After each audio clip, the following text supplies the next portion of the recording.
And it's good to welcome back a regular at the Eurasian Media Forum, one of the most experienced journalists, broadcasters, and social activists in the region, based out of Russia. Please warmly welcome Maksim Shevchenko.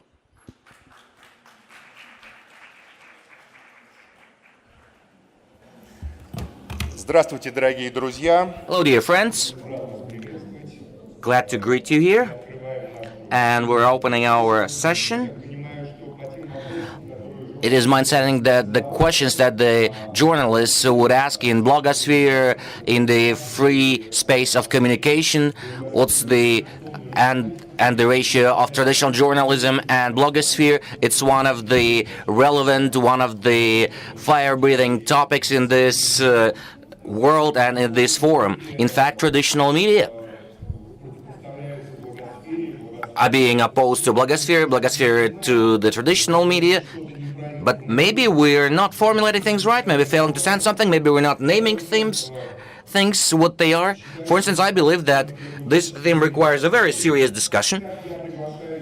So I invite here our panelists, and first I invite with great respect Dmitry Gordon, one of the most famous Ukrainian bloggers, journalists, editor-in-chief of Boulevard Gordona newspaper, and founder of Gordon online media outlet. Hello, Dmitry.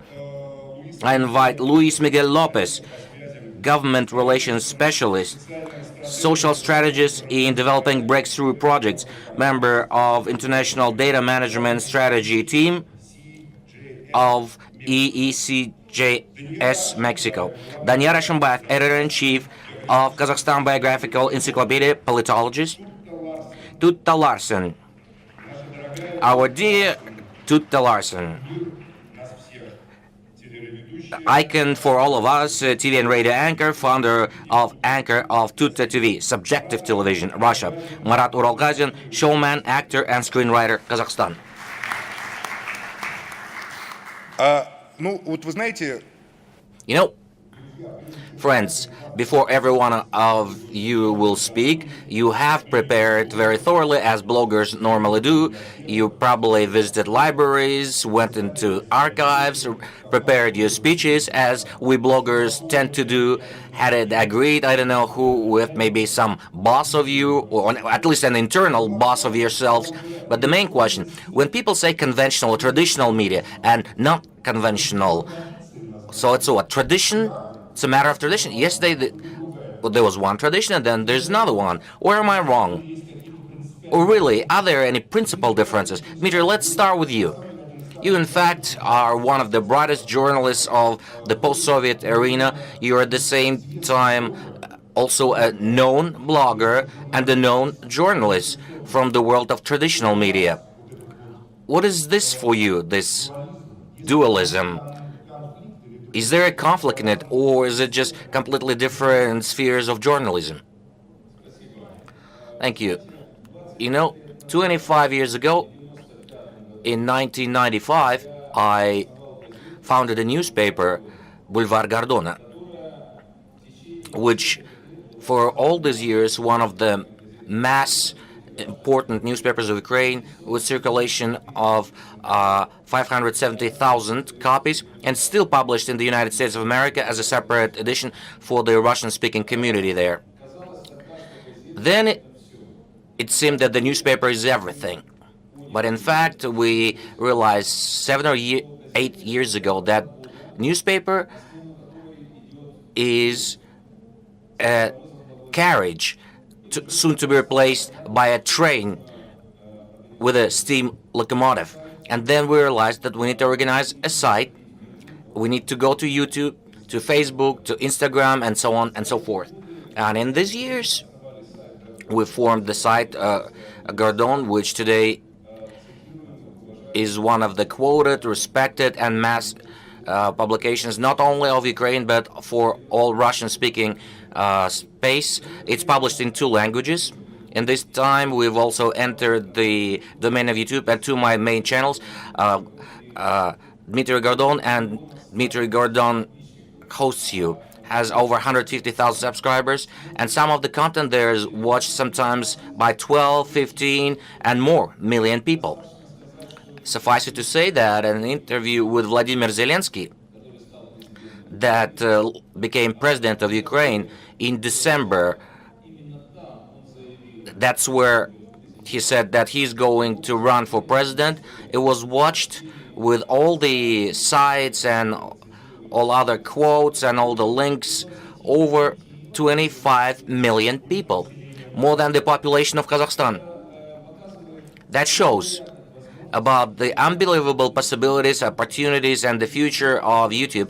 And my forecast is definitely, and all owners of Ukrainian TV channels, oligarchs agree with that, that television may in 5 years' time die just like newspapers are doing, because many people don't need the program of TV shows. They don't need to be stuck to their TVs. In YouTube, they can watch whatever they want, whenever they want, and even they can turn off the advertising. So today, YouTube, Facebook, Instagram are capable of, thanks to these new technologies, people elected presidents without going to newspapers, radio, and television. This is this hidden resource of influencing mass opinion, public opinion, which has not been thoroughly studied, but I believe in 2 or 3 years' time it will be done, and it will be a major leap. And those who realize that now and will understand that in the next couple of years will be in a winning position. I don't understand why it's such a hidden resource while you have 25 million views. A hidden resource because it's not controllable. Because television is controllable by owners of TV channels and politicians. They very often are owners. So we'll go back to the matters of control. Yeah, that's true. But we will talk more about control. Luis Miguel, my question is to you. We know that Mexico is the largest city in the world. You can't even count the residents because it's a concentration of potential users in Mexico in the social media is tremendous. How do you see from your country, from your wonderful country, which is a neighbor of the U.S., which in its own is very populous, is communicative, what's your take on this problem, and how well developed are today? Is there a conflict between traditional publications and opinions expressed in blogosphere? Well, there is no conflict at all. We are witnessing how the traditional media is being replaced by this internet and social network revolution.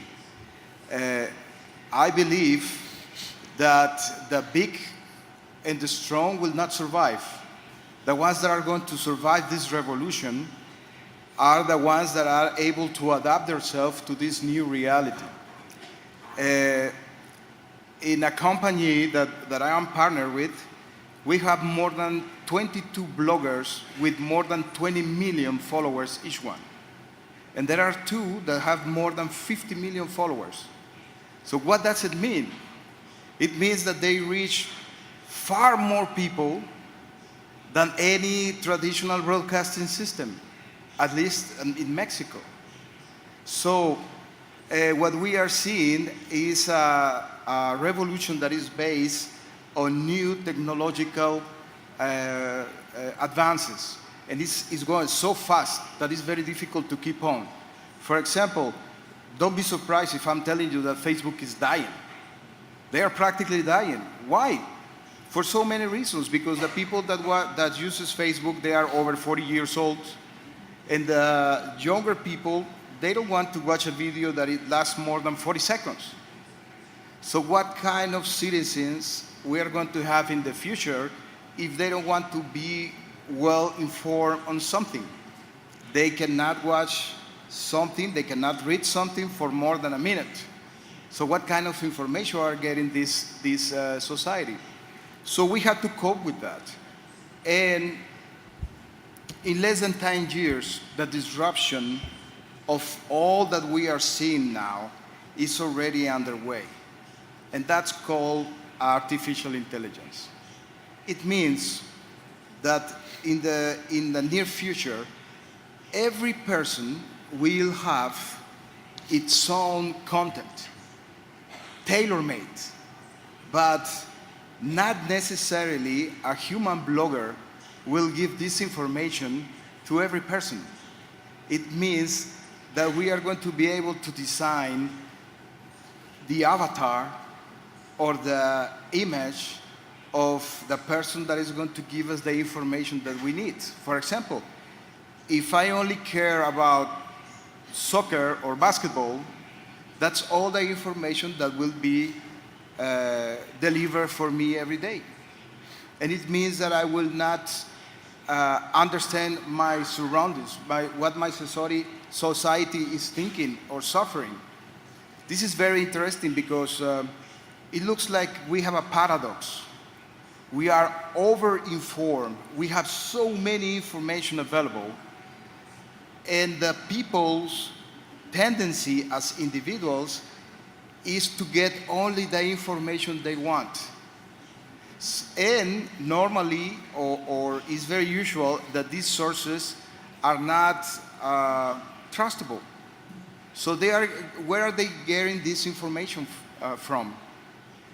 And we have a lot of information available, but on the other hand, we have a misinformation underway in our society, especially with young people.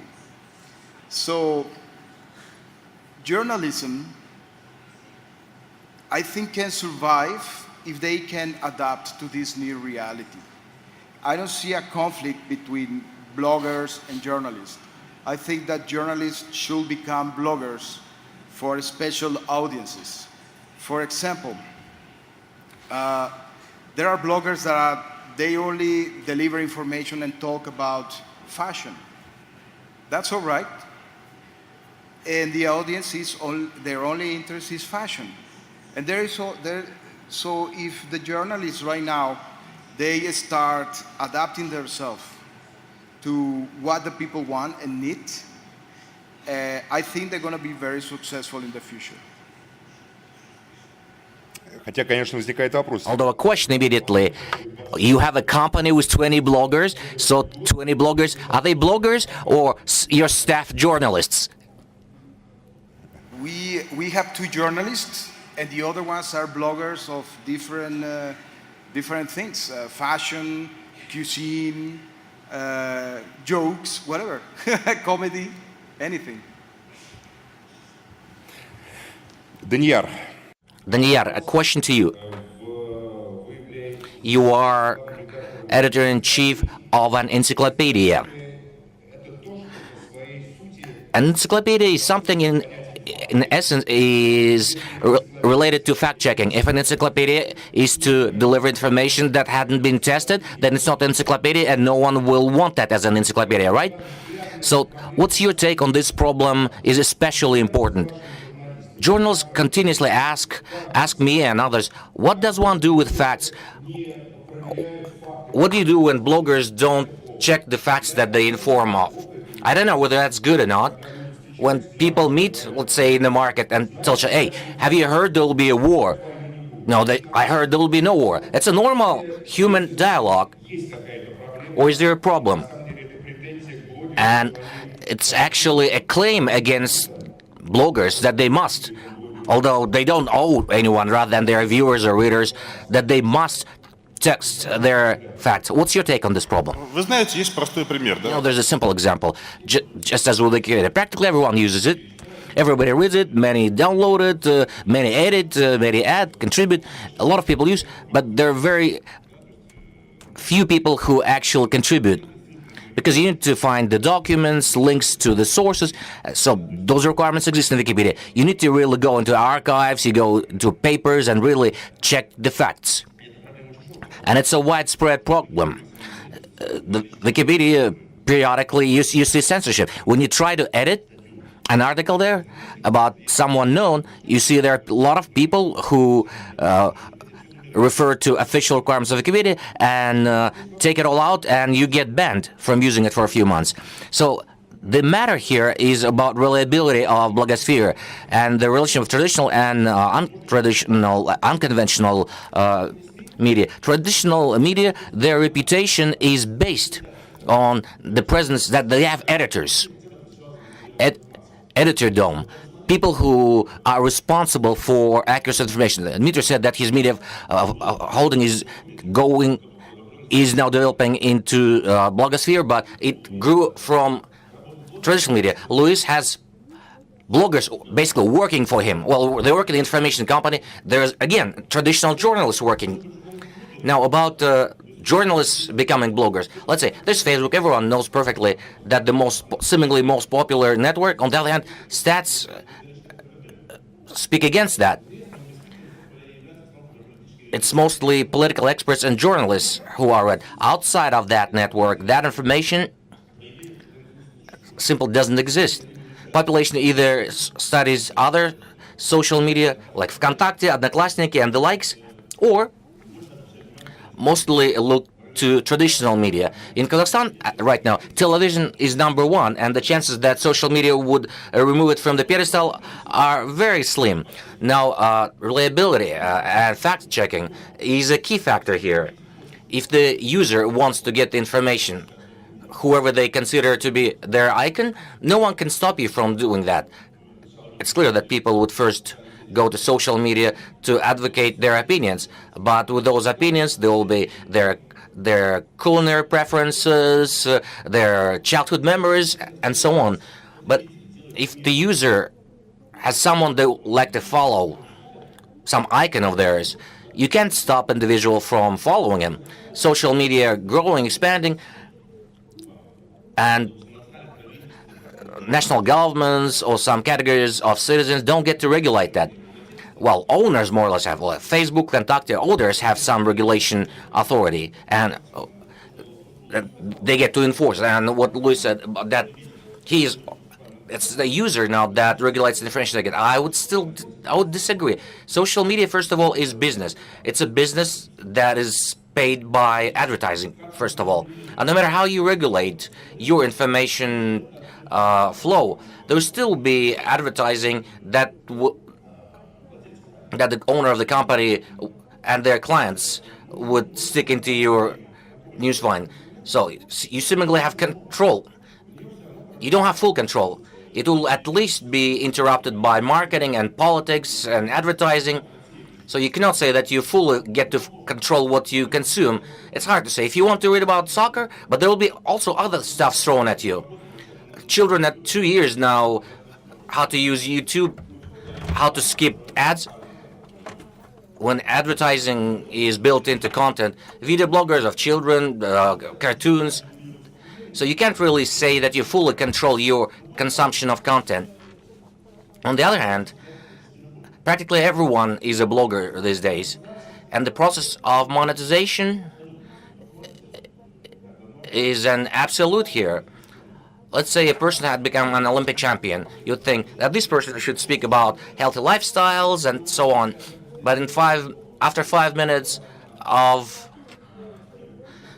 getting their gold medal, you see that person who is advertising banks and so on. In fact, YouTube doesn't have a free policy in that regard.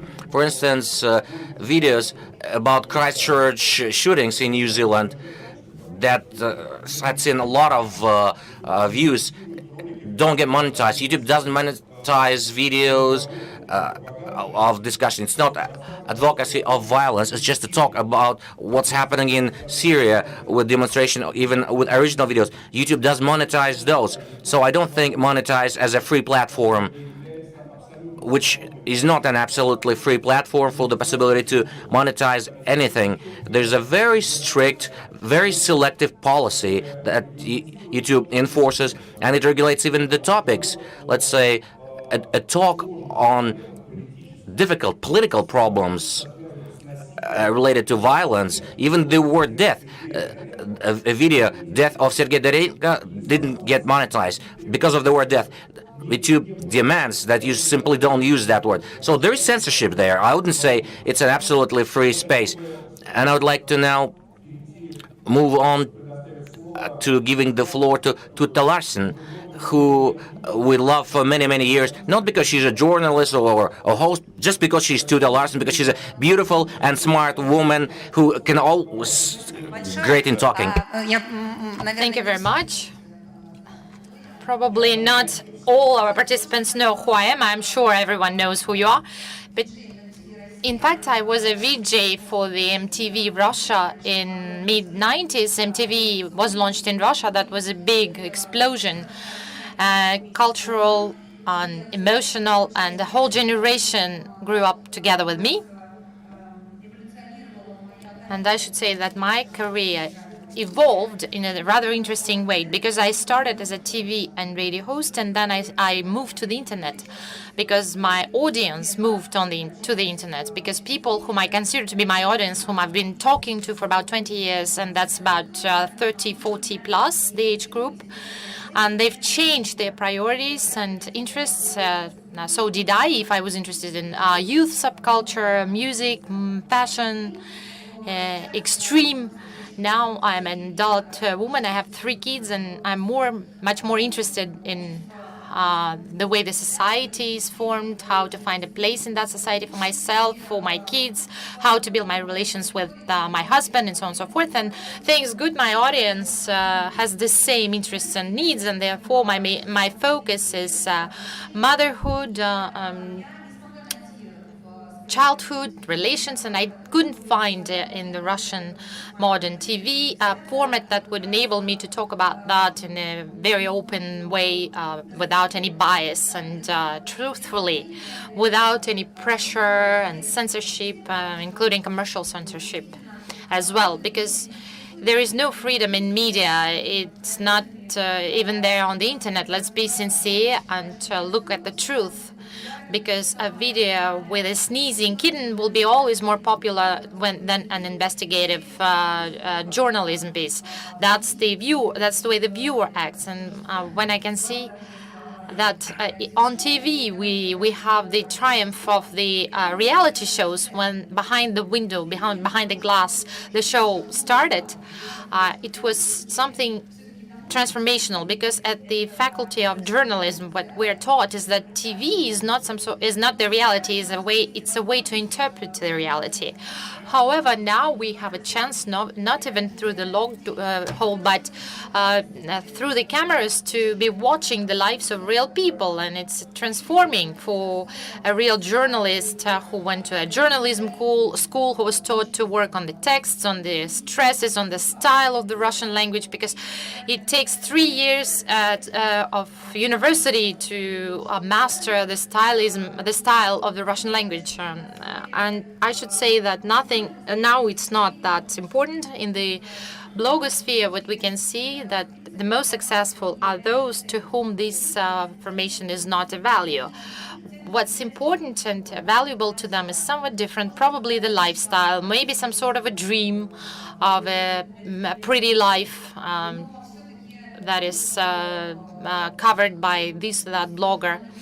But what's good is that serious journalists sometimes have channels with lots of views, millions of views. However, what we see when we look at the Instagram, most of the subscriptions go to those who don't have anything in common with journalism. It's hard to understand what it is that they're doing, but it's of interest for many people to watch their lives. And it's very hard to be up to the level, not try to catch as many subscribers as possible, and somehow attempt to remain a journalist, no matter what it takes. I cannot boast that I have like millions of subscribers, but I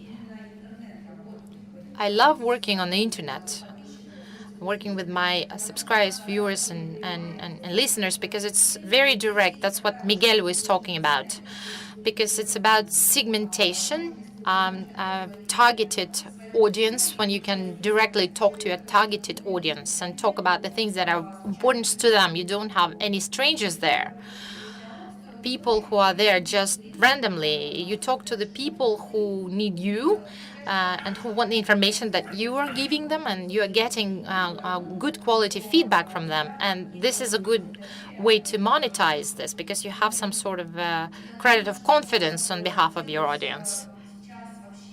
And I think that asking a question about the dying out of conventional media now wouldn't make any sense, because it's conversations about movie and theater, e-books and paper books. We will always exist in parallel. Everything is getting digitalized. Encyclopedias, education, the museums have all digitalized their collections. They're online. Even medicine, we have e-consultations now. And it doesn't mean that we are going to switch to virtual reality altogether. I think that TV will always have the format of big shows, entertainment shows, political shows. For those programs that are liked by viewers for their visual effect and the resources it takes to produce such shows, decorations and the investment to bring together lots of experts and so on and so forth. For the blog, you don't need those types of formats, because what is good about the internet is its authenticity and the direct connection with the viewer. I think that the viewer will need television as well to have shows as The Voice or some political shows. They will always have their own viewers. I don't see any contradiction. I believe that you are very right. People are different. This is an axiom. Some people like watching the clowns battling with each other, and others like watching Hamlet preparing his revenge for his father. Well, being a person who started at the age of the conservative Soviet television, when we came from the NTV, we somehow destroyed the previous phase of television with those frozen faces of TV presenters. And in fact, I was witnessing several epochs of media at the same time, and I was somewhat scared by some things. Recently, I think it was the Dutch TV, and there's a reality show with two presenters when they test everything. Different types of impressions, different types of emotions, and there was one episode when one presenter cut off a piece of the other presenter's body. He roasted it and he ate it. And it was on the air. It was not censored, and it was viewed by many, many people. And another presenter, an MTV host in the United States, was broadcasting from the hospital. He had cancer, and he was talking on camera about his operation, about how he was being operated on. I would say that this is the reality that we need to live with. And we need to choose our journalistic format, our intonation, and our vocabulary. I'm going back to the criminal report film with Romy Schneider, when the journalist has a camera in his eye. She's dying of cancer, and he's covering it live. I think it was 1980 or 81. Marat, showman, actor, screenwriter. Everything sounds so well in the modern time, but somehow this is related to having to turn on the TV, right? Or have you been shifting internally from the space of this box or this flat a black thing that is hanging on the wall or standing somehow to the space of this mobile device where we can look at you any second, anytime we want? First of all, greetings, dear friends. Good evening, welcome to Kazakhstan. You can applaud here. I'm very happy to see you. Assalamu alaikum and malaval guris, for those who know what it is. Are you going to kill someone? Because this is the motto of the killers. Well, I'm saying that what I mean is that the internet, social media and everything is so interpenetrated, so to say. We have so many topics in common, regardless of where we are, in Kazakhstan or in any other country. This is a huge playing field where we can talk, where we can watch things, where we can find many common things. Dear friends, in its basics, we have this problem in our country. I don't consider myself to be a blogger, but however, for so many years I've been working in television. Now, in today's world, we are taking things we've been doing in television and moving it to social media. TV specialists, journalists are envious of bloggers. Where do they come from? Why are they turning into rock stars? We've been studying, we've been working so hard, we've been developing for so long, and it's now going in vain.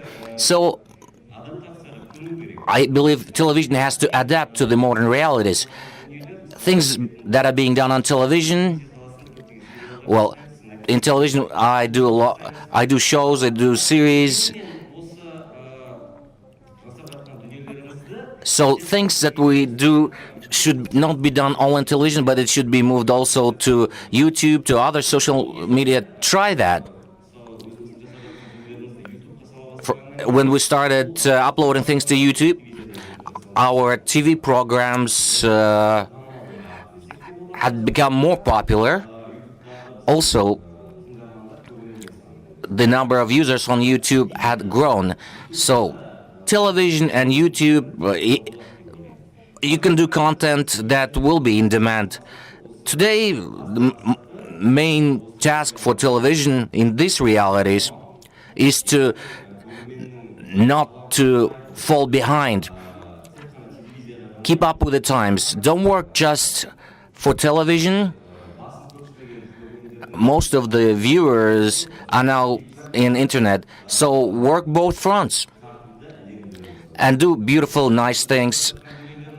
Now, what we're doing is also in that direction. Now, another thing I'd like to mention is on TV there are editors, there are controlling bodies. In social media, you're an editor for yourself, you're the boss of yourself. So there's a matter of responsibility. It's very important, I believe. Content. Well, first of all, content maker has to be responsible and it's a responsibility to your audience. And that's my opinion. And also, speaking of responsibility, there are a lot of shows on TV like Patrol or Contest. That's what I do for TV, but there has to also be a role. Through satire, we criticize different events, developments in the society. We'd like to pass on a message. It's also important. It shouldn't be just empty water. So, and it's not for television only. Most of the youth are now on YouTube, in social media. So content has to fit. Also, has to be fit with that role. So there. I believe you still didn't answer my question. Where it's more comfortable for you? Well, in fact, YouTube is easier. You're owner of yourself, and you work with all your efforts that you want to apply. No one's going to direct you. Most important thing here, I believe, is responsibility. Responsibility to yourself and to your audience. So there you were honest in answering. The word comfort, internally, for journalists, it's a very important word. I can tell for myself very briefly. I worked on Channel 1, everything was good, and I'm grateful to Konstantin Ernst and other people who taught me there. But at some point I was terribly uncomfortable. I couldn't understand why, being an adult, I cannot say what I am thinking. I cannot talk about the things that form a part of my experience and soul, and I have to somehow agree on that with some editor. So that was something that made me leave after the termination of my contract. I remember there was like a small childish poetry about a small dog that was fed by her owner, and then the dog ran away and was so happy that she probably didn't have any food that was given to her by her owner, but she had lots of friends, other dogs free.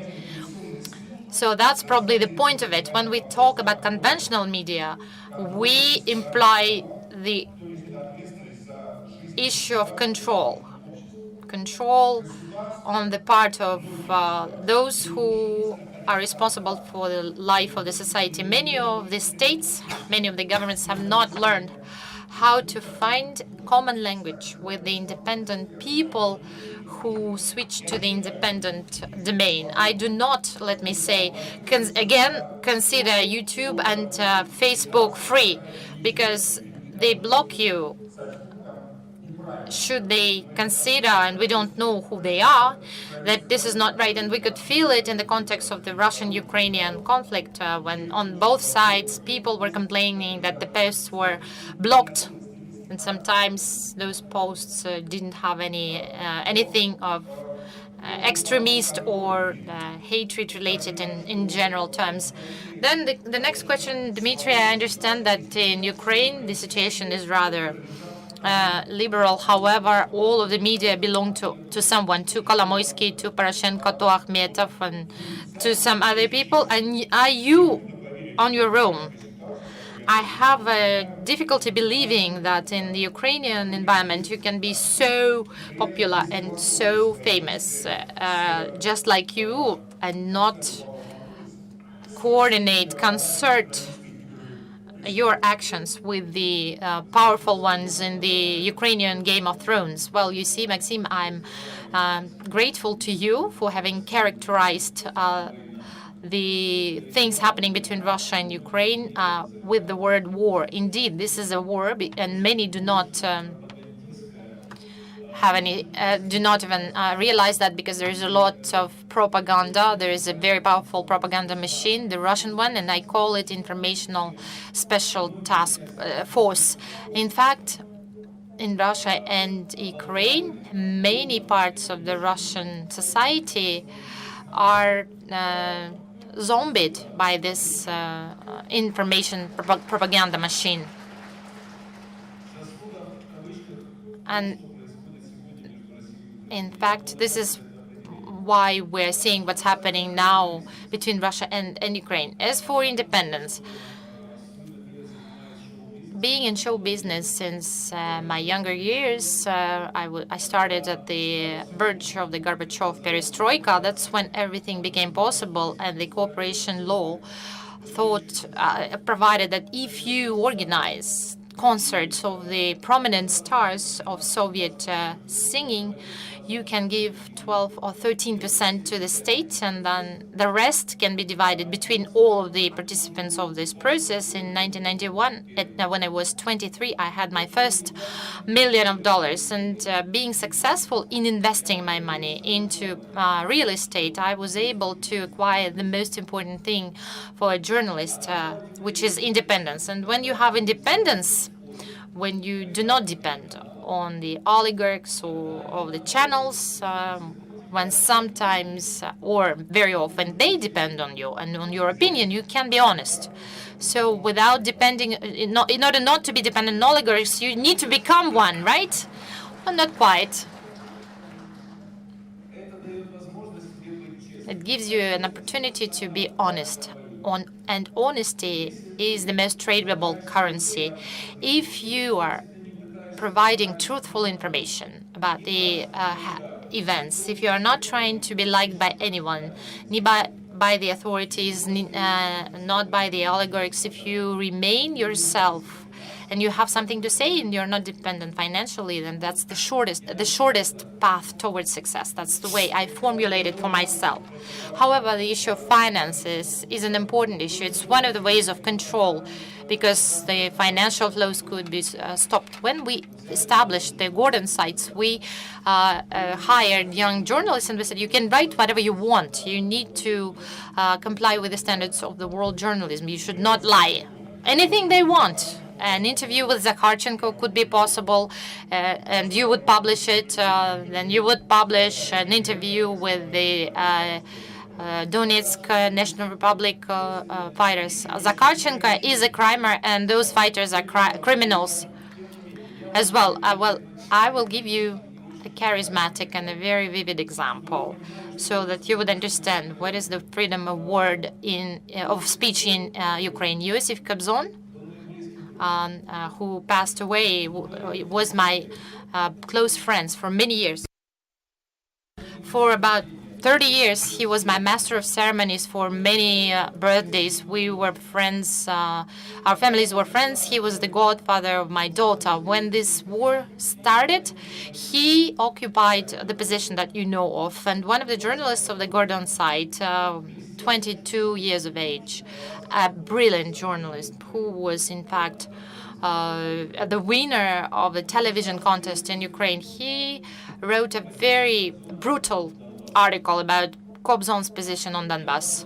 I called him and I said, I have a very big request. I never called the journalists. I never asked them about anything. I called him and I said, I have a human request to you. This guy is my friend. He's my close friend. And it's been 11 years that he's been fighting a cancer that might have affected his view of the world. He's lost in this issue. Please have a merciful. I have a question.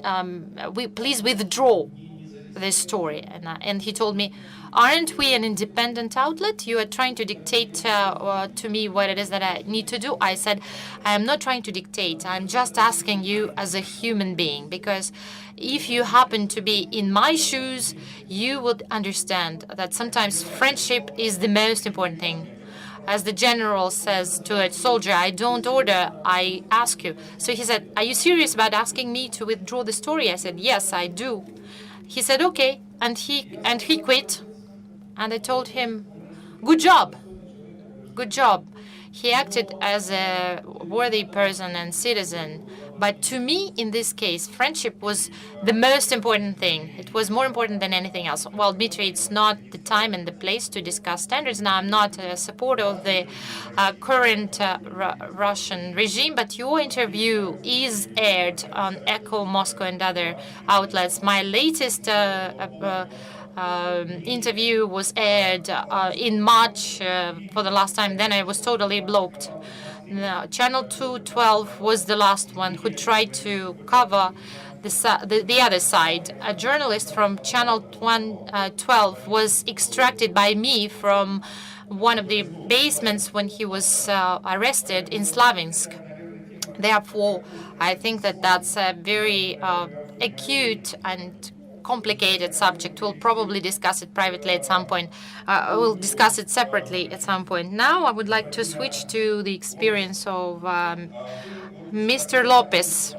You said that you have a concern and you work with the independent bloggers. I have a question. Any company, any concern is about money. Yes, certainly you don't have a party member who would dictate to your bloggers how they are supposed to follow the quotes of Comrade Mao Zedong or Ponchivili, if we are to talk about Mexico. However, there is money, which creates the following dilemma for the bloggers. If you don't want to do it, get occupied with some other things. Do not work for our concern. And I would say that money is probably an instrument of control that the state, the oligarchs, or somebody else could use, or let's say a narco cartel could use it as well. I'm judging based on the soap operas that we see. So is it free space, or there are some tools of control. However, they're hypocritical, thinking that it's the freedom, or though it's not freedom, in fact. This is a total different world. And if you keep focusing this new world from the traditional point of view that you have on TV channels and big media broadcasting corporations, you're going to be wrong. You're going to assess the situation with a very unfocused vision of what's going on. There is freedom, and every blogger can do whatever they want. But if they commit mistakes, the audience will leave them, and they will lose money. They will earn less money, but they are free to do whatever they want. It's a different situation. And also, you have to consider that the cost of production of a blogger is very low. So how big corporations can compete against that? They don't have editors. They don't have all the team around journalists that normally or have in a TV show. So it's more flexible. And there is another very important thing to consider. Bloggers come and go very easily. Last week, there was a fight between two bloggers in the US, and one of them lost 11 million in 2 days. 11 million followers. How can you explain that? So it's a very thin line. You are free to do whatever you want, but you have to be very careful. It's like an auto-censorship, if you would like me to give you an example. But on the other hand, I would like to put the light on something very important. We think that Mexico is 6 years behind the social media tendencies of the USA. So we can see 6 years ahead of what's coming to Mexico. And we have the time to adapt. For example, I can tell you now, right now, that cable TV is going to disappear. It will sound crazy to you, but it will. That's the tendency. And you have to adapt to that. I was telling you before, Facebook is not going to disappear, but it's going to be very small. Who's going to be the next one? Now it's Instagram, but we don't know who's going to be the next one.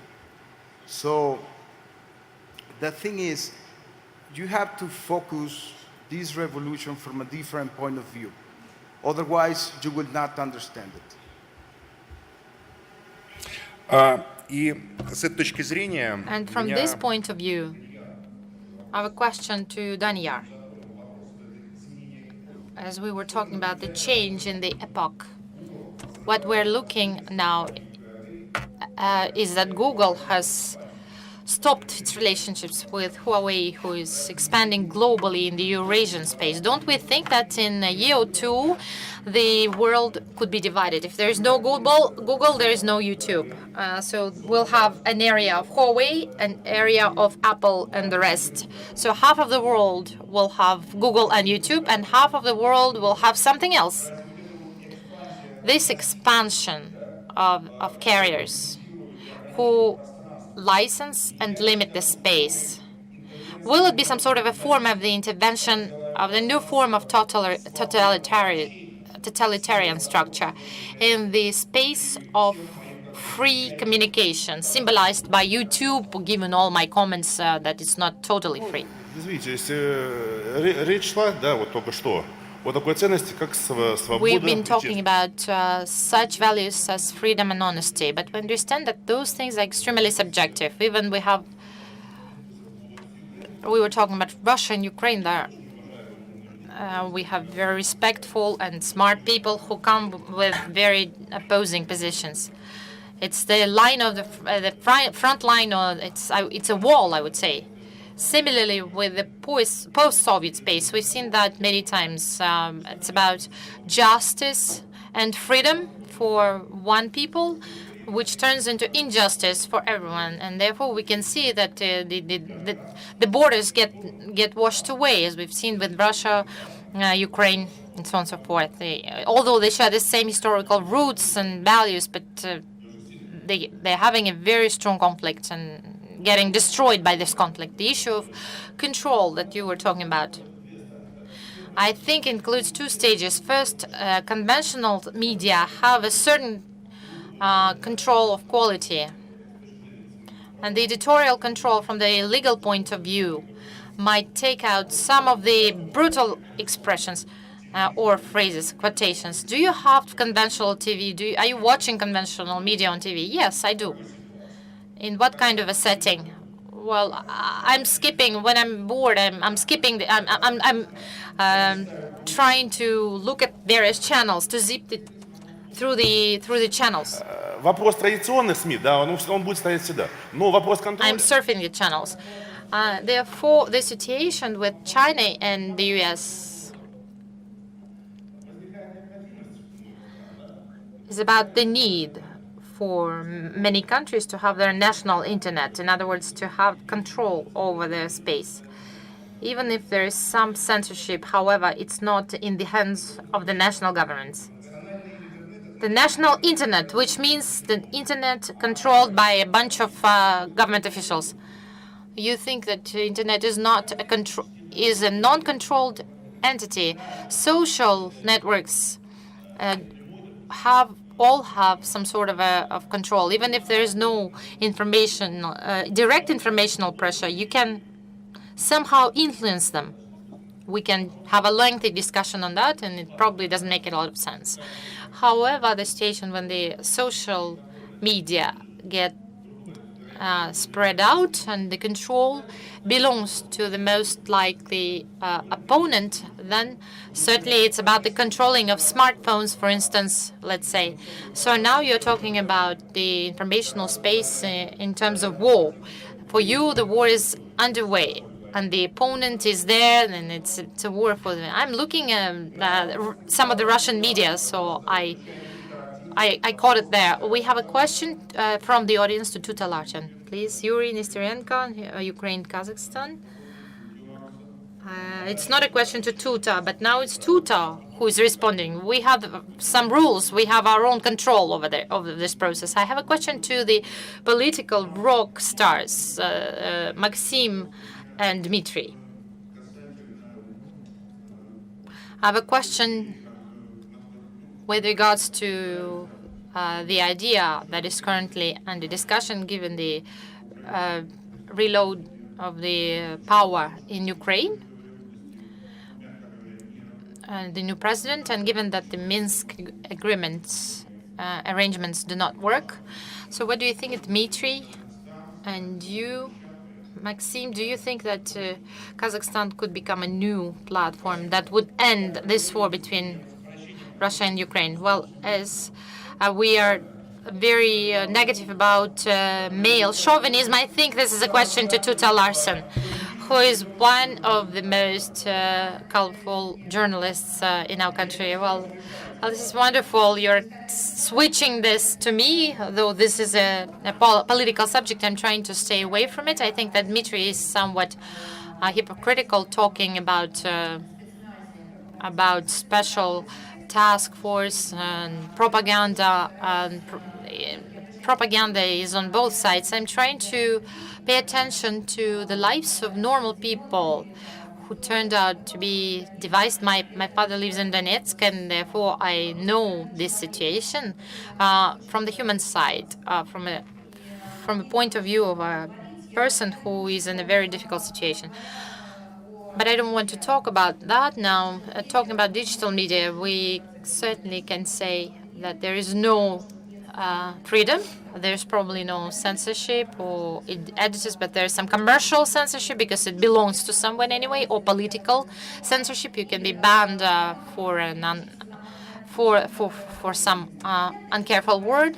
I can switch to the subject that is of interest to me: motherhood, parenthood, For instance, for vaccination, there are lots of bloody battles. For instance, the issues of how to bring up children or educate them. I have followers who say that children sleep with us in our beds. We're living in the United States, but we're whispering this, because if we start talking about it out loud, we will be in trouble.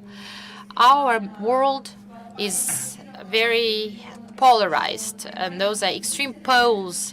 The world is divided, the war is underway, and it's been there for a long time, not in the heads of the people, but in the cultures as well. The united, the common shared world that we'd like to see exists only in our dreams. We're divided in very unexpected ways, whether we need to put some warmish socks on our kid or not. That's a big discussion. Me being a mother and on the Instagram, it's probably a more close subject to me and more understandable. I think that in this context, personal responsibility starts playing a bigger role. Not only journalists' personal responsibility, but also consumers' personal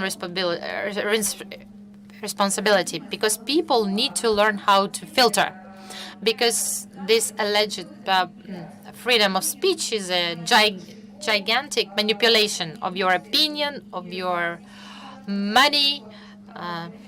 I should say that with the appearance of digital media, the people need to have much more instruments in order to have and develop their own opinion, in order to turn on or turn off a TV channel, in order to check a journalist, ask questions, have some critical analysis of the facts being provided. And it's probably the only positive nuance that I see on this internet surfing. Yeah, there are lots of manipulations, disinformations, information ruse, but there is also some space for growth. Now, me and Dmitry will briefly answer. If you don't mind, I'll start. I sympathize with Vladimir Zelensky from the very time of his arrival. First, because Quarter 95 is one of the greatest political satire shows that I've ever seen in my life, which criticized Yanukovych, Poroshenko, Lyashko, except for Kolomoisky. Well, they had jokes about him, but they weren't poised at him. Now, second point, for me, Zelensky is a possibility to stop this horrible war, which I witnessed from the very first day it started, which went as with blood through my life, through lives of my friends, and many people I love in Kyiv, in Donetsk, on both sides of the front. That's my answer as to why I am for Zelensky. I'm grateful for the question. I want to make a first remark about television. Now let's answer the question first. We still have time to talk about other things. My question is, my opinion is that nothing will work out for Zelensky, who I respect. No other president will succeed. The Minsk process is absolutely stillborn. Leonid Kuchma, who for 10 years was president of Ukraine, to my question, how to stop the war, said that the end of the war is in the hands of Lord and Vladimir Putin. Keys to peace between Russia and Ukraine is in the hands of Vladimir Putin. He started the war, he's the only one who can stop it. And using the opportunity, knowing that there are a lot of our Belarusian brothers here and our Kazakh brothers here, I would like to say, please be careful, Putin can come for you too.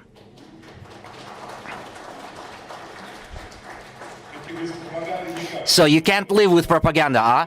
Even in free propaganda. This is not propaganda, this is my opinion. Okay, there was a question about Kazakhstan. I believe, yes, Kazakhstan can and should become the platform for peace talks. Eurasian Media Forum shows that this is a unique platform where the most painful things can be discussed. We never get to meet with Dmitry other than in Europe and in Kazakhstan.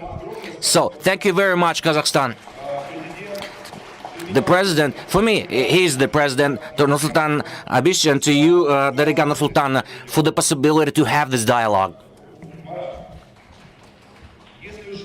Marat, since we're talking about Kazakhstan, and I feel you're a patriot of Kazakhstan, we hear wonderful Kazakh language, and thank you very much for speaking Kazakh here, because that's also an expression of freedom and responsibility to talk your mother tongue to your audience. That's a position. And perhaps I would address this question to you. How should Kazakhstan, how would you say, as a famous Kazakh, how should Kazakhstan get to the situation when it's so trusted as a result of free discussion, or even the message that Kazakhstan should really take that place of mediator, of a platform for dialogue, which he said by this very Eurasian Media Forum, and about that was question. Is that possible? Of course. In my opinion, this country of Kazakhstan of ours has a main beacon of friendship and understanding among countries, so that it should become a platform for constructive dialogue. It has been, and it can do so. In this country, we have concord among ethnicities and religions, and it's not. It's for a reason, because we're the great nation of the steppe, the great Kipchak land. It's a place where many civilizations met and had all been working together, even at genetic levels. Many civilizations came together and met here for millennia, and I think it's even actually a mission of Kazakhstan. It's what we owe to the world, and not even from the start of independence. It actually goes back to the days of the Great Silk Road. Back from those times, this territory had been a place for dialogue. And I believe this initiative should continue and develop. That's one of the major vectors of the courses Kazakhstan has been pursuing, and this direction will definitely continue. That's wonderful. Your answer is very inspiring. In fact, mediation comes from the very ethos of the Kazakh nation, from its history, and it's a promising thing for all of us. Thank you very much for that answer. Questions from the audience, please. Public, I believe you do have questions. Now let's start. Young man over there, please. Please don't forget to introduce yourselves. Friends, please be faster. Gali Mogilevov, Liberty Foundation. I would like to note that citizenship in Kazakhstan is a trend. It's a good trend. When people more and more become real citizens of their country through blogosphere, through open society, when they sometimes, irrespective of what the government requires, they cover socio-political events. Somehow the government does not participate in that resource. It should be a question. So end with the question. The question is, where do you see prospects for political content? When do you think the government will stimulate the blogosphere and the media it owns to cover the political life and involvement, this development of the public life? Who the question is? To everyone. So I get to decide who the question is. Okay, Dmitry, you take it. You know, today I meet a great number of people. I have an audience of thousands, and very often these people are students, and ask them, who of you, without turning TV on? Well, 80% of people under 30 do not turn their TV on. They don't watch any TV at all, government-owned or anti-government. And today, speaking of Ukraine, our former president, Pyotr Poroshenko, had a whole troop of bots. They were called Porokha bots. They still exist. These are hundreds of people who actively work in blogosphere, and he had bloggers who he financed, who in blogosphere would stand for the position of Pyotr Poroshenko. And I believe many representatives of governments in different countries understand that the television is going away. It is going away, and it will go away for good. So they will all work very actively in blogosphere. As an experienced blogger and journalist, you dodged this bullet about Kazakhstan's government. You know, I respect Nursultan Nazarbayev very much. I'll be honest with you, I will not answer that question. It won't be ethical for me. Okay, I'll answer this question simply. I believe you simply need to find the possibility of a dialogue with the new generation, with a changing world. I am confident that leadership of Kazakhstan that is following the path of renewal will find that dialogue, and I believe we all will help the Kazakh people and residents of Kazakhstan find the possibility of such a dialogue. Freedom is not something that exists in your minds. It's that, and then is implemented and enjoyed in the course of human life. You cannot put obstacles on the way of development. It's simply impossible. Mexico knows that better than any other country.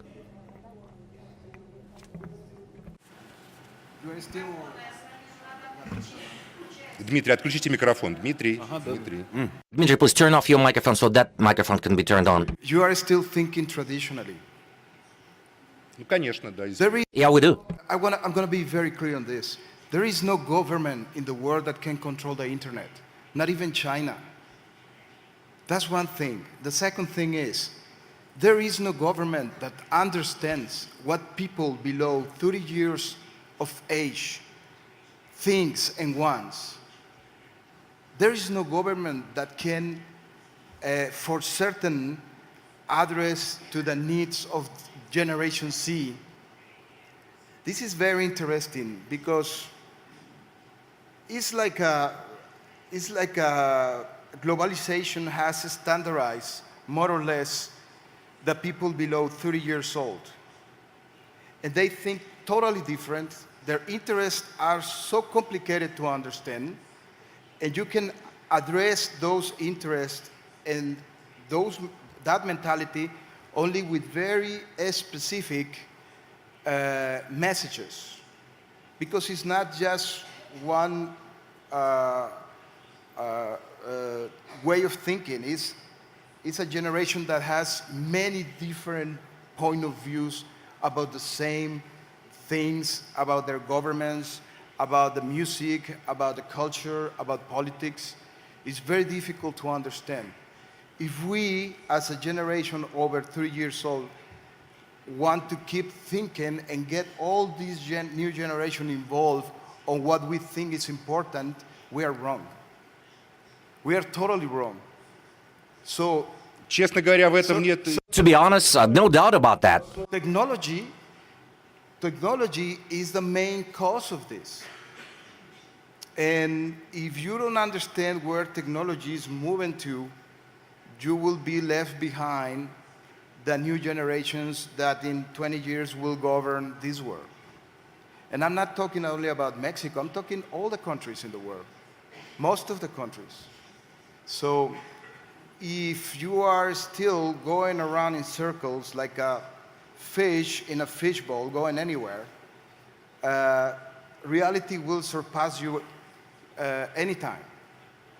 That's something that you have to need to realize, not only as government or as a journalist or as a professor, but everybody needs to have this in their minds to understand what's going to happen in the future. Каждый должен... So everyone must is a different form of relationship when someone must understand something. Second, I don't watch TV anymore, but this generation doesn't even know what's the content of TV. So how do you call that? How can you understand that? Я понял. На самом деле... I got you. In fact, I think there's nothing new about that. In 1960s, well, today it's digital technology. 1960s, it was a change of the beat of the drum, when suddenly people emerged who danced differently, sang differently, and even talked differently. When there was a revolution that. It was a revolution of drugs. We speak on when LSD changed the world, when Jim Morrison came about, or Rolling Stones emerged and Beatles emerged. It thought it's a revolution in the 60s. It's a generational gap. How do you understand these people who say, we don't want to fight for your country, we don't want whites and blacks being sent by those who killed the Reds to Vietnam to kill those who have yellow skin? It was a hippie revolution back then. And somehow people managed to find something. Well, the Queen received Beatles. They stood up, they laughed and didn't know how to do in their suits, but she would come and shake their hands. And then again, there was a gap of generations. Sid Vicious sang Fuck Your Queen and so on. And again, seemingly there was a generational gap, but then things grew together. And I think also there is no gap here. Things will grow together. Those who are 20 and those who are great revolutionaries, one day they'll turn 50. I hope I can at least keep the spirit of an 18-year-old, but we'll try to learn from you. How do you say? Properly understand? Please. Good day. My name is Daniyar Ashimbayev, Ernst & Young. My question is also to Mr. Lopez. Mr. Lopez, you were saying that Mexico is behind U.S. in social media for like 6 years, main trends and tendencies. I would like to hear about those trends and tendencies. And another point, bloggers, in fact, can really change people's behavior, change generations' behavior. You say that the guys who are under 25 years, they think differently, and there are a lot of them worldwide. Internet is bringing all these people together.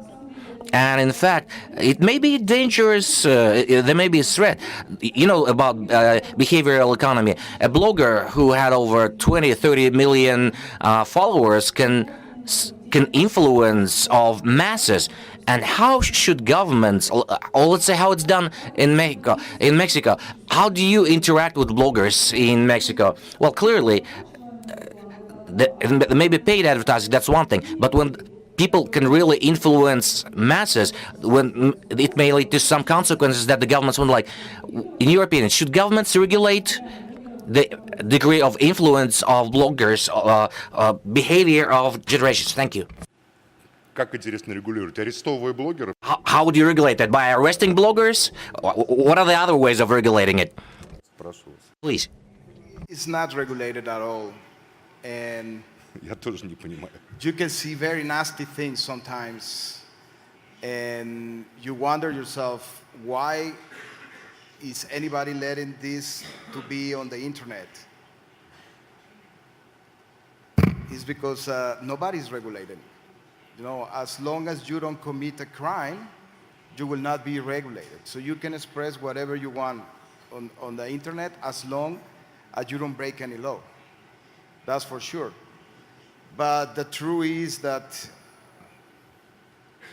every time that a social media wants to regulate itself, to put some standards, they risk to lose a large audience. Like it's happening now in Facebook after a killer in New Zealand transmit live how he was committing a crime. It's a very thin line, as I said before, in what should be regulated and what the own social media should regulate itself to not letting these things happen. It's very difficult to establish what is right or what is wrong on this area. It's like a gray area. And if you think also that the Arab Spring started with a small video of a man being beaten by the police in Algeria, it's incredible. How can you expect that a whole movement in different countries can start with a small video?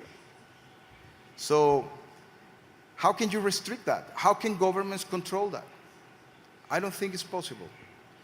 So we have a very strong responsibility to regulate ourselves as bloggers, as a company, on what content you should air for the people that are waiting to see this content is the only way, I think. Спасибо. Вопрос. Thank you. Please, question. Hello, Roman Svartchuk, Kiev, PRV Info Agency. Maxim, my question is to you. Can you tell me, what's your opinion? Where is the border between freedom of speech, information, and national security of every individual state? Because my colleagues, my Kazakh colleagues, when I talk to them, I hear journalists are unhappy because government gets in the way, sometimes blocks things, and I always answer. When I'm in Kazakhstan, I answer, you guys don't understand anything. You're living at the times of a great leader, head of state. Maybe one day you will realize this. Now, Maxim, what's your take on this? What should regulate? Where's that thin line? Because we know information had become a weapon. It's weaponized, and it can be used in different ways with different goals. There can be information that provokes wars and conflicts, and turns out that information was not accurate, was a lie, but people are dying in the streets. It's too late. So where's that line? Вопрос, и это один из Very important question. It's one of the most serious questions of the modern world. The issue of national security is the authority not of mass of people, national security, and what needs to be considered, what's secure, what's not, is in principle in the hands of people whose names we very often don't know. These are people who are not public, who never speak publicly. It's a matter that in the United States of America was happening in 70s and 80s, where CIA was being limited, when CIA was banned from acting, or having ops in the United States, when heads of CIA, FBI, and NSA had to report to the Congress. It's a unique situation where there's pluralism of opinions, there's a good representation, where there's a discussion, at least they declare some sort of public discussion. Now, what do you do with the states where there is no such a developed democratic process as let's say, in post-Soviet countries due to certain historical legacy? I believe, of course, national security is the most important thing, and every state, the elites that are currently responsible for the historical path, the process that's happening, they, of course, define what national security is. There is no alternative to that. It's a different matter than after some time in history, 2 or 3 years. For instance, I always was confident that, to put it softly, those who lost the elections in Ukraine will go to jail for what they were doing in 2014 and 15 in particular. We saw how it happened in Georgia, how former Georgian president would run around on rooftops in Kiev, followed by people with the paper for his arrest. So it's also a matter of national security. National security in Soviet Union in 1953 was one thing, and 1989 was different. And in 1996 there was no more Soviet Union. So I believe it's the first thing. можем пока оспорить у тех, кто отвечает. We cannot argue with those who are responsible for national security that we need to have the right to be able to interpret this on our own. Those who are responsible for the national security will try to control all of the media and information space.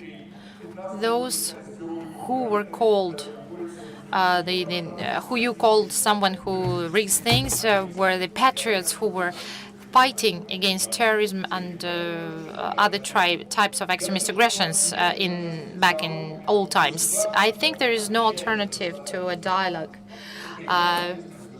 with the responsibility of the state to control national security. National security is something that the state is responsible for. The society needs national security, safety, and development. Those are the main 3 issues that we want the government to tackle. Crisis might be different, but the dialogue between the state and the society, the open discussion of the causes of a conflict, if it's a civil conflict, I believe that this is a war, as I said, but this war also has an internal civil war when the Ukrainian citizens would kill each other. I saw that, and that was painful to me as well. Just a second. Therefore, I think that this is a question of dialogue and curing those painful traditional wounds. We've seen terrible events. Syria was turned into a big cemetery with lots of destroyed Asian cities. The Middle East was turned into ruins, and Ukraine is divided, fragmented by this terrible war. We don't need a dialogue. We do need a dialogue, and I believe that Vladimir Zelensky is a symbol of this request for a dialogue. Did I answer your question? I wanted to say something, Dmitry, please. Yes, I would like to, in fact, to say something different. When you're saying that Ukrainians are killing Ukrainians on Donbass side, they're killing other Ukrainians with Russian arms brought from Russia, and those are Russian troops, Russian mercenaries, and Russian instructors who are in Donbass in great numbers. And this is Russia who came to our home and not Ukraine who came to Russian territory. We didn't ask them to come. That's right, but no one deprived Zakharchenko or Dromov or Gromov of Ukrainian citizenship, and they never renounced it. Now, please, very briefly, be brief. You can have a minute to speak, to complete, to end this very cute session. So let's start from that very end. Dmitry, to come to you, please. Marat, you have a minute. Friends,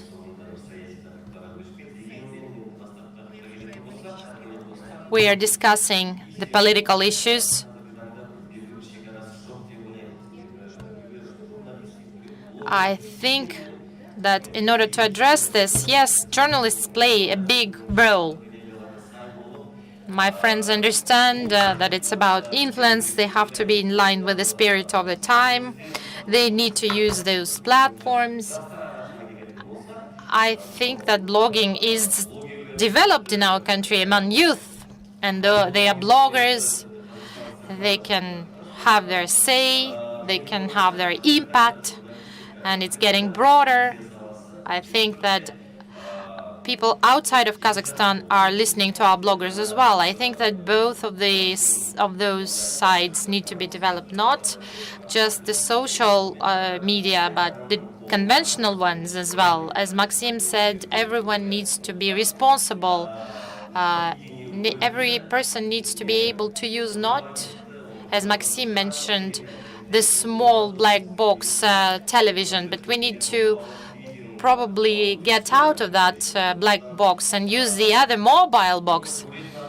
I think that the mobile media have a lot of impact on the audience. Therefore, when it comes to journalism and television and socializing, be that a YouTube platform or some other platform, they are shared by all the journalists in all over the world. And therefore, we need to cover all sides to stories and have our own opinion. In Instagram, we're trying to deal with this 1 minute limit for writing or for speaking, and we don't manage. Tutta, you have 1 minute. I think that in the course of our discussion today, we've been able to demonstrate what our Mexican colleague was talking about. Everything that we're discussing here today has nothing to do and finds no response in the main audience of bloggers and virtual space now. Unfortunately, our adult and serious political conversations are very important. However, the blogging is about different things, and we don't understand how that works. We try to interact with that using our old templates and tools, and if we continue to do it in the same way, this gap will continue to grow and it will become critical, because the examples that you gave, Maxim, those are cultural examples. But at that point, we didn't have such a technological breakthrough. Children are born today with a mobile phone in their hands and internet connection. This information, the extent to which they're able to find things, to remember things, and to forget them is different. It's a different dimension. It's not cultural. It's not historical. I think that the media indeed will change substantially. I think that television will be left to our generation. They'll probably be able to find new formats. Well, they are successful. Russia has the Patnitsa channel, which is popular among youth, but that's an entertainment format. And the fact that the youth are very skeptical about our adult world, about our political and social doctrines. From my point of view, that huge lack of confidence is due to the fact that we don't understand ourselves quite well how to act in this virtual space and what we want to be in that virtual space. Thank you. Please go ahead. Galem, microphone, please. Galem was asking about the youth policy here. Just a couple of words on that. Yeah, it's hard for the adults to communicate with children. Sometimes childhood lasts until 30 or 40, and as this is difficult to find common language, it's probably about parents and educators.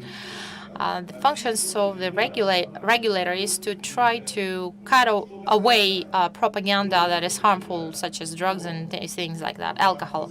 As for the adults, your discussion on Donetsk is very substantive. Kazakhstan is one of the few states who might have avoided these issues, who avoided those problems. Everyone has freedom to talk truthfully about what they think. Moscow and Kiev, will they be able to find some common language? In the forthcoming decade, it's unlikely. They're the instruments and tools of external influence, and they are they are exercised for the Kazakhstani population. The conflict between China and the US, there is some influence being exerted upon the Kazakhstan's population with regards to the situation in Xinjiang. This is not our war, but our viewers, our citizens, are the object of external influence. And where it could lead us to, we all know. It's about the situation in Caucasus and Central Asia. Those conflicts are easy to create, but then they're very hard to extinguish. And no matter what we think about the state and the function of the state, it's about regulation of information space. It's about vaccinations. It's about interethnic strife and so on and so forth. If we don't do it now, then tomorrow somebody else will do it for us. Please. Luis Miguel. Завершающее слово. Your final remark. I agree 100% with Tutta. I think she has the same ideas that I'm talking about here. I just want to end up saying that television as we know it is dying. Printed newspapers as we know them are dying. Radio as we know it is dying too. And who and what is replacing all that? That's the questions that we have to ask ourselves. And if you find the right answers, then you are going into the right direction. But this is moving so fast that even bloggers will be disrupted. What is going to replace bloggers around the world, we don't know. But they're going to eventually be disrupted because technology is going very fast. We don't even know what's going to happen in 5 years because this is really a very difficult revolution to keep up with, and it will depend on technology. Now that we are going to have 5G technology available, it's going to increase the speed of the changes that we are going to see in the media worldwide. Thank you. Пожалуйста. Марат, кнопочку нажмите, пожалуйста. Marat, please press your button. Вы знаете, останется телевидение Well, или you see нет. whether the television will stay or not. Most likely not. What is going to happen in the internet sphere? There will always be a demand for the truth, for honesty, and lack of false information. And those who will be honest, who will not have any false information, will always be at the very high level. I would like to thank Kazakhstan for this wonderful platform where we can have debates and have a discussion. And I should tell you that Ukrainians love Kazakhstanis. And I would like to say hi to Kazakhstan on behalf of Ukraine. Thank you. Thank you, dear friends. We are finalizing, and I will say a couple of words as final comments. I should say that I believe that the situation is not as tragical as our friends describe it. I think that those who want, they should be looking for a common language with the youth. Those who don't want to shouldn't do it, because if there is was no willingness to find that common language, we wouldn't have such books as War and Peace, and Pascal Frederico Libetz would not be looking for a common language with the students. I think that those are different area of intellectual activity. And in commercial internet, undoubtedly, communication with this huge audience is a very important, essential thing, is an intellectual objective. It could be there. However, it's not mandatory. Maybe I'm defending the interests of those who are in their 50s. We have the right to talk about life, death, and future, and we know many things about that. Those who want can listen to it. Those who don't want to should not listen to it. And the issue about the dialogue is the right way to position this question. The government should not be oppressing or suppressing. They should be looking for a dialogue with all the generations coming to life. Truth, fairness, security, and development. That's our logo. Thank you very much.